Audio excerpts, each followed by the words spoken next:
यो दृश्य हेर्नुस् जितपुर चौकमा ट्र्याक्टर चालकको लपरही सडकको ड्रम घिसार्दै 50 मिटर फरर ठूलो दुर्घटना टर्यो। आदरणीय दर्शकबिन नमस्कार, म मनोज कुमार शाह। अहिले तपाईं हेर्दै हुनुहुन्छ स्पर्श खबर।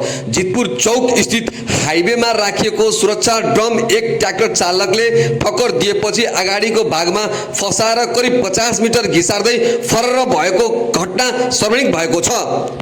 प्रत्यक्षदर्शी सुरेश गुप्ताका अनुसार ड्रम ट्र्याक्टरको अगाडिमा फसेको भए पनि चालकले सवारी नरोकी जबरजस्ती अगाडि बढाएका थिए।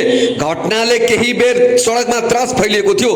स्थानीयले यस्ता लापरवाही चालकका कारण हरेक दिन सडक दुर्घटनाको जोखिम बढिरहेको बताएका छन्।